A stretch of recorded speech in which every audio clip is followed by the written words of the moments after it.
I'm looking forward to being able more and more keeping my balance around contrast. I was one of the guys who was not lying at the beginning of the workshop because I don't like it at the moment, the contrast. It's just minor things. I know that my basic grid is filling in with well-being from all different, all kind of different things, but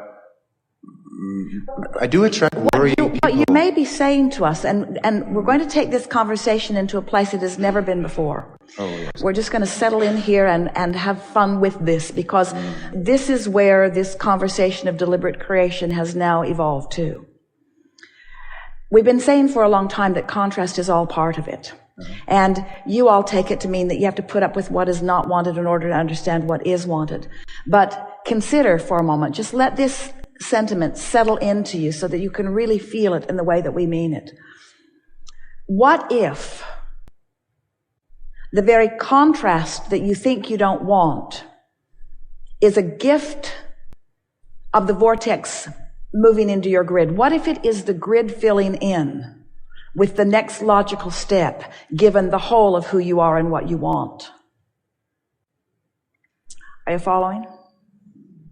In other words, what if the contrast that you think you don't want is not something unwanted? You're not being tested by it. It's a piece of information. It's a piece of experience in order to help you formulate with greater clarity what you are wanting.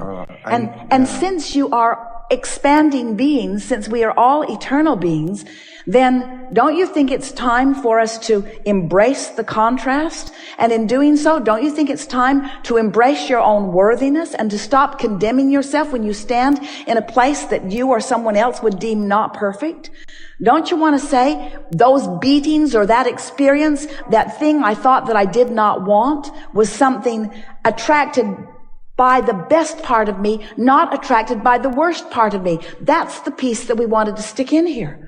Because you keep thinking that when contrast comes, that it's an indication of something that you have done wrong, when it never is. It's an indication of something else that you are doing right on your continuing path of eternal evolution, you see.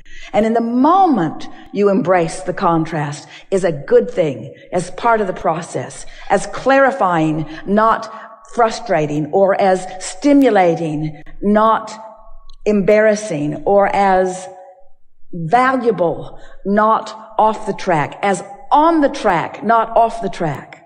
I get that, but then if I get physical challenges because of it, then I'm thinking, hey, I am doing something wrong because I'm putting sticks in my wheel. Well, the physical challenges only mean, in other words, if the more it manifests, it just means you didn't catch the early indicators, and you needed the necessary contrast to get bigger in order to help you to come to a more determined statement. I'm laughing about myself because I do see that I'm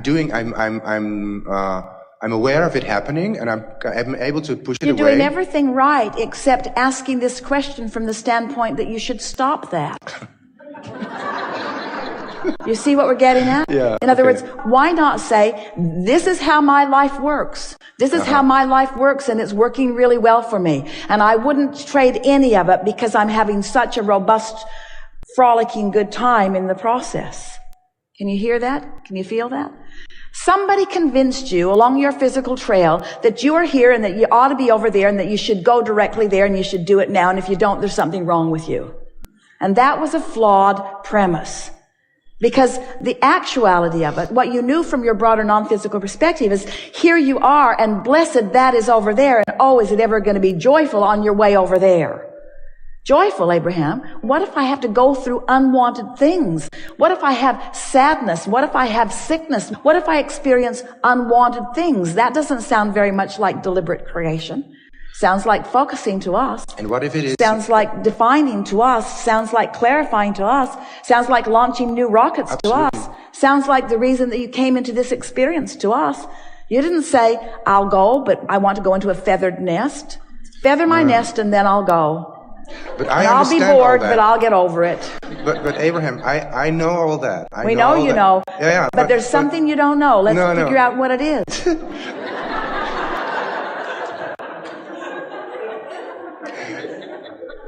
What if it's not my contrast, but if it's the people around me that are having contrast and they wanting to hear my version of dealing with the contrast, and then when I tell them how to deal with the contrast, they don't want to listen to it because they want me to commiserate, and then I retreat myself from it, and then they are pissed off with me because I'm not a commiserating person that I used to be. I used to be so empathetic, and now I'm so disappointing to my parents because I'm not listening to their agony anymore, and I love them very much, and I get so tired.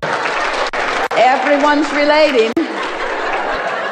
So here's our question to you. And then people think I'm cold, egoistical, and egoist. And I say, yeah, I am. And I'm enjoying it. See ya. Which is fine with colleagues or with people that are not my close friends. There's a very big piece of this that you're leaving out of your explanation. But you're going to give it to me. Yeah. And that really big piece that you're leaving out of it is that it bothers you when they are upset with you. How can I stop Therefore, that? you're not where you think you are. In other words, not commiserating with them is one thing. Commiserating about them after the fact is another thing. And that's what you're doing here. You're commiserating about them after the fact. In other words, you are bothered. And until you're not bothered by them being bothered, you haven't figured it out. True. But help me figure it out. I am still bothered. I know I'm bothered. And I'm laying in my bed. I'm bothered. Well, what it really comes down to is when you're standing in a place where you are really in alignment, you don't mind their discord. I know. Because your alignment. I'm so not aligned then. But you see, and that pisses me off too. The reason that you're not aligned with their discord is because you're not aligned with your discord. The whole reason that it irritates you is because what they do takes you out of your alignment. True, yeah. And so this is what this whole last segment has been about, is making peace with wherever you are. Yeah. Stop the judgment on yourself. And in the moment that you stop the judgment about the rightness or the wrongness of where you are, then you'll be able to be more forgiving relative to where they are. And once you get that little piece into it, in other words, you'll actually look forward to a meaty conversation that will take you into another place of clarity. And you'll find yourself, you'll almost be saying, come on, bring it to me, give me your best punches, give me your best whatever you've got, because I'm standing here in this place of such alignment that you will not take me off my vibrational steadiness no matter what's going on with you. In other words, I'm going to be the one that dominates the vibration here, because I know these things. I know, first of all, that all is well, even that stuff that you think isn't. You're not going to take me away from my alignment because I'm not acknowledging that you're doing something wrong in your misalignment. And that's the piece. Okay. That's the piece. Ooh, I got that. Yes, you did. Because the teacher to the very core of your being, you see, you keep thinking that what your world is about, we are teachers too. You keep thinking that what your world is about is bringing everyone to a perfect place where there will no longer be any discord, or where there will never be any negative emotion, or where they will not voice their negative emotion to you. That if they're voicing their negative emotion to you, then it is symptomatic of what's wrong with them and therefore what's wrong with you. Right. But what about a teacher that is standing in a place of attracting those who are wanting the next and the next and the next and the next and the next? You have to make peace with their discord, but before you can make peace with their discord, you have to make peace with your discord. And that's what we've been talking about all day here today. It's not a wrong thing to feel negative emotion. Oh, I am so upset that I have sensors in my hands that tell me about this hot stove. As soon as I get away from this hot stove, and as soon as the skin grows back, I'm going to have asbestos pads sewn to the palm of my hands and to my side also, because never again is this hot stove going to bother me. And I'm also, to make it less painful, I'm going to inject some painkiller, some Novocaine or something into my hands so that this is not such an uncomfortable thing. Or we say, here's a really good idea. You could not touch a hot stove. Stove, I condemn you for your hotness.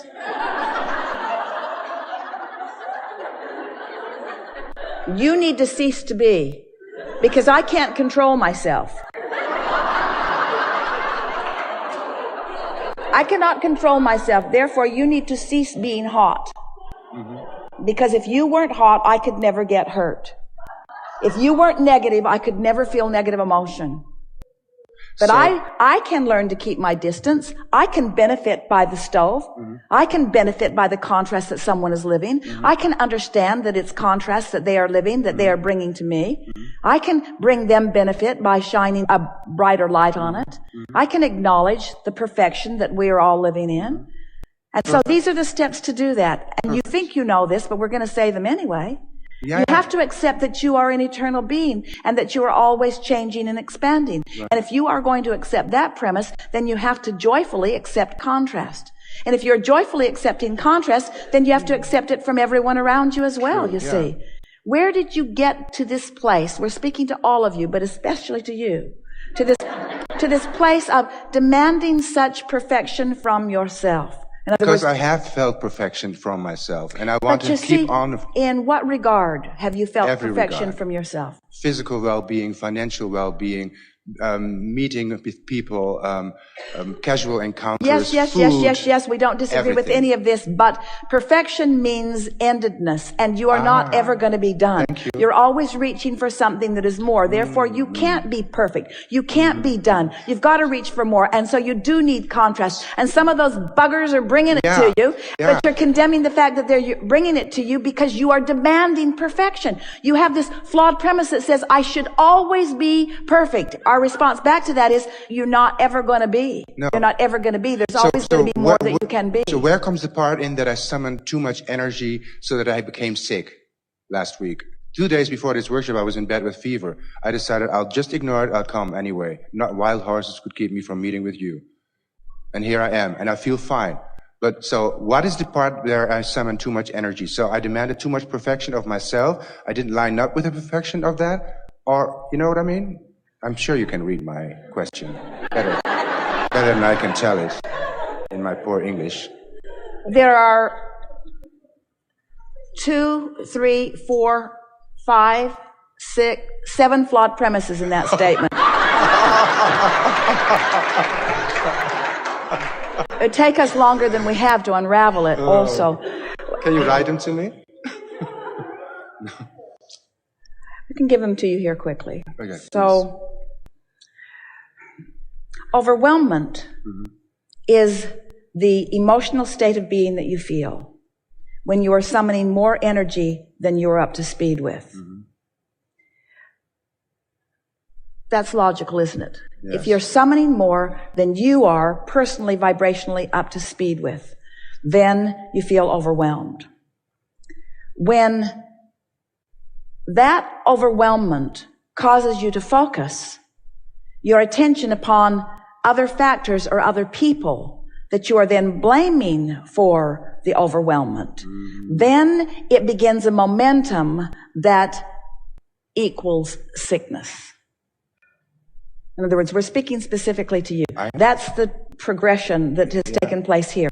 But at the heart of all of that, we would like to stand here together and express this to you until you get it. And so we're going to summon everyone who knows everything about you and focus for 2 or 3 minutes here in explaining this to you because of the intensity and the power of your wanting to understand. The most important thing that we want you to know, well, that felt good, didn't it?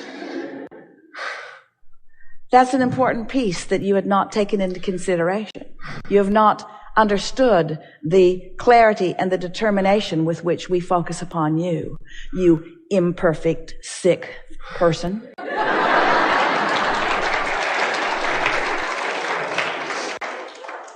You can't get sick enough or flawed enough or imperfect enough to cease being the object of our attention, you see. And that's what you wish for others, you see. And you cannot get us. You can argue with us. You are our favorite arguing friend. Doesn't slow us down, doesn't hurt our feelings, doesn't upset our resolve, doesn't keep us from knowing, doesn't keep us from loving, doesn't keep us from attempting to explain it to you yet one more time. That was a really good piece for you.